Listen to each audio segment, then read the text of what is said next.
Good afternoon, my people. This is your girl, Mashallah Gist TV. I am here again, oh. Ẹ̀rí tí mò ń rẹ́rìn. Gist ní bad gan. Ó bad gan. Wọ́n ní iṣó inú ẹ̀kú àmúmọ́ra ni.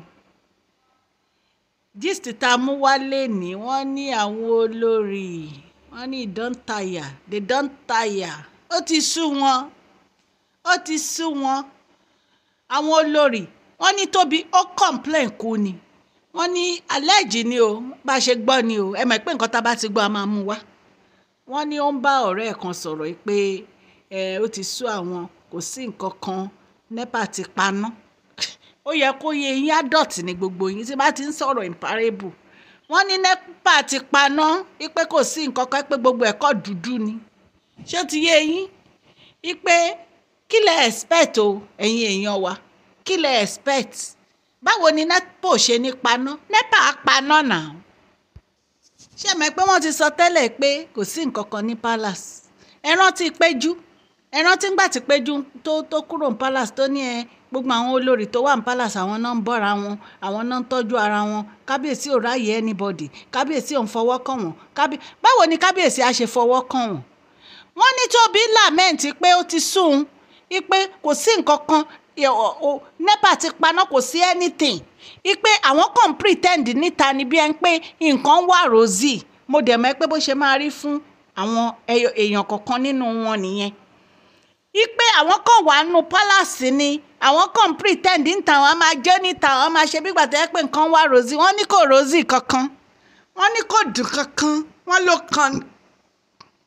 kan ni wọ́n ní NEPA dẹ̀ ti paná wọ́n ní so wọ́n ní tí bá kábíyèsí bá ti wá sọ́dọ̀ àwọn báyìí wọ́n kàn fọwọ́ kan tòkè ó tán wọ́n dẹ̀ máa lọ mi ò fẹ́ sọ ọ̀rọ̀ burúkú mi ò fẹ́ sọ ṣe mọ àwọn ọmọ kékeré lè máa gbọ́ nǹkan tá à ń sọ so mi ò fẹ́ sọ any other thing tí bá ti ń sọ imparables ẹ máa gan wọ́n náà kàn máa fọwọ́ kan tòkè ni wọ́n ní ó tán wọ́n dẹ̀ fẹnu ka àwọn lẹ́nu wọ́n ló parí wọ́n ní kò sí the main thing wọ́n ló ti sú Tóbi lament wọ́n ló ń sọ fọ́rẹ́ ẹ̀ kan ni wọ́n ló ti sú wọn wọ́n kàn pretend ni wọ́n kàn ṣe bí gbà tẹ́ pé nǹkan wà rosy ẹ̀ máa rí wọ́n ní the only person tó tún diraka tó múra togun oníyá aláwo tán nínú palace ẹ mọ̀ pé wọ́n ní ìyá aláwo nínú palace ó yẹ kó ti yé yín ẹni tó ń jẹ́ ìyá aláwo wọ́n lò nìkan ló tún rí nǹkan kan gbà because kí ni iṣẹ́ mọ́ ó máa ṣe oríṣiríṣi àwọn nǹkan tó máa ń ṣe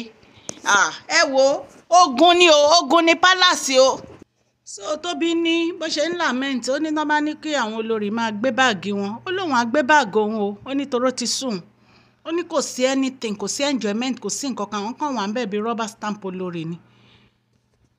So wọ́n ní àwọn tó ń advise ẹ̀ wọ́n á sọ fún yín pé kí ló dé tó ń pretend kí ló dé tó ń deceive rẹ̀ wípé tó bá mọ̀ pé òun ò wà okay òun ò wà happy níbi tó wà kó kúrò ń bẹ̀ náà ṣé ẹ rí nǹkan tá à ń sọ nìyẹn ilé ọlá ó níyọnu ẹ máa rí ilé ọlá ẹ máa rí wọn tó ń ṣe gìrìgàrà ní Paris tó ń wọṣọ tó ń wégèlè tó ń kó gbẹ̀ sára ẹ máa rè pọ́n easy ni ìgbà tẹ́ bá débẹ̀ lẹ́ tó máa mọ̀ ẹ ń rí Queen Naomi àti kábíyèsí lókèrè ẹ mọ nǹkan tó ń là kọjá ẹ mọ nǹkan táwọn méjèèjì ń là kọjá ẹ mọ nǹkan tójú Queen Naomi rí òun ló lè lanu ló lè ròyìn fún yín gbogbo yín ṣe gìrìgàrà gòrògàrà ẹ kóra yín wọbẹ̀ bí ọ̀pọ̀lọ́ ní ìsìn báyìí ẹ wá wọbẹ̀ ẹ wá rí gbogbo ẹ pé àṣé kò sí nǹkan kan àṣé kò sí nǹkan kan àṣé gbogbo nǹkan táwọn ń rí àṣé fake ni ẹ ṣẹ̀ṣẹ̀ bẹ̀rẹ̀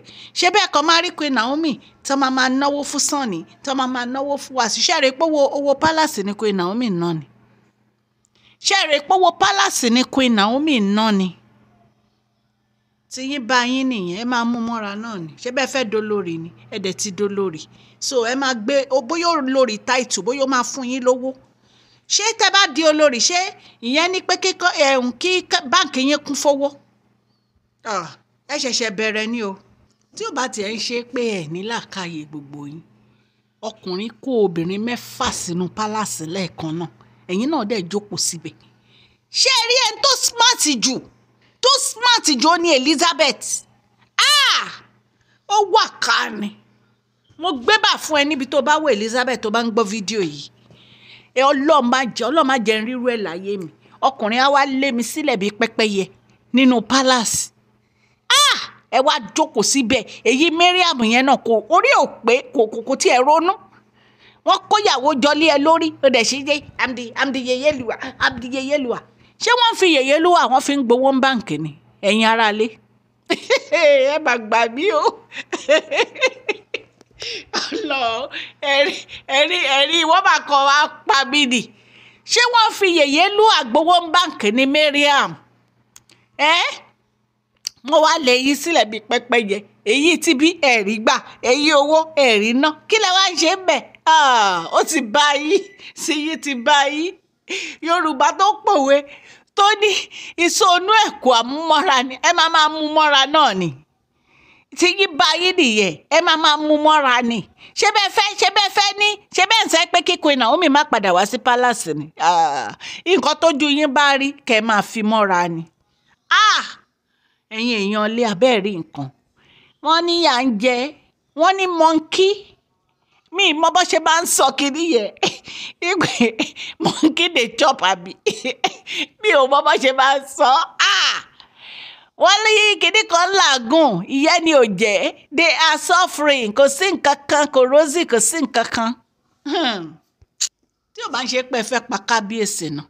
Ṣé ẹ expect ọkùnrin yẹn kó dẹ̀ máa bá yín lẹ́yọ kọ̀ọ̀kan lójoojúmọ́? Kí ló tún fẹ́ kù lára wọn? Tí ò bá ń ṣe pé ẹ fẹ́ pa wọ́n, kí ló fẹ́ kù lára wọn gbà tó máa ń bá yín lójoojúmọ́ ẹ̀ ń complain pé ẹ̀rí ti bí gbà? Tẹ́ bá rí ti bí gbà ẹ dẹ́ divorce kábíyèsí kẹ́ ẹ move on pẹ̀lú life yín náà. Ṣé ó easy ní kọkùnrin máa da kínní everyday? Ṣé kò ní kú dànù? Wọ́n wá lé yín sí ilẹ̀ bíi pẹ́pẹ́yẹ.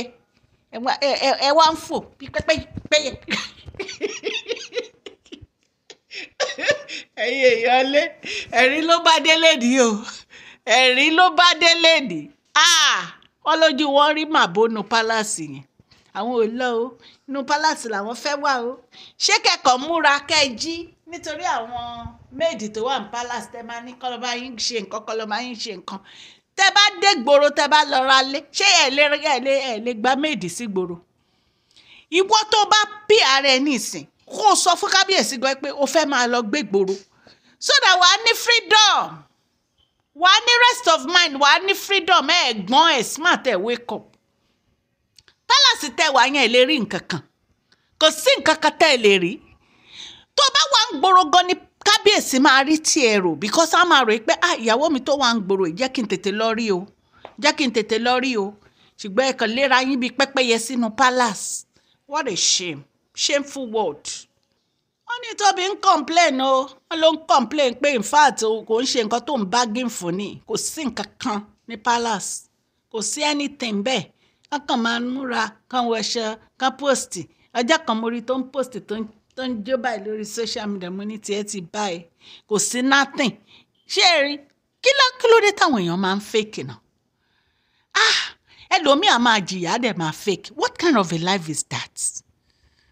Ẹ̀yin èèyàn wa ètò agbọ́n nìyẹn o ta ní ká mú wá fún yín o. Ọlọ́run ọba á dúró tì yín o. Ọ̀sẹ̀ tá a máa mú ìyọ̀sẹ̀ ayọ̀ ló máa jẹ́ fún yín o. Ọwọ́ yín ò ní kàn sàlẹ̀ àpò bẹ́ẹ̀ ṣe ń tẹ like tẹ́ ń tẹ subscribe. Ẹ̀yin tẹ́ bá ti subscribe ẹ lọ subscribe. Ṣé àbẹ̀kẹ́ tẹ́ bá subscribe ẹ lè rí gist gbọ́. Ẹ lọ subscribe so that tẹ́ bá ti subscribe báyìí ọwọ́ kan báyìí ló máa wá sórí fóònù yín. Mo appreciate gbogbo yín o. Mo rọ́wọ́ yín o. Mo appreciate yín o. Etí tẹ́ ẹ sì ń gbọ́ mi kò ní di o. Ọwọ́ tẹ́ fi ń tẹ subscribe tẹ́ fi ń tẹ like tẹ́ fi ń tẹ share Ọlọ́run máa bá mi bless ọwọ́ yẹn báyìí tó jẹ́ pé gbogbo contract tẹ́ ti sign báyìí ó máa wọlé ni. Èyí tẹ́ ti sign gan wọ́n máa fi bẹ̀yìn lórúkọ Olúwa. Ẹ ṣé gan ni mo dúpẹ́ o. Èmi ọmọ yín náà ni ọmọ bíntín ọmọ kékeré Mashola Gist TV. Ẹ ṣé gan ni. God will bless you. Happy weekend. Love you.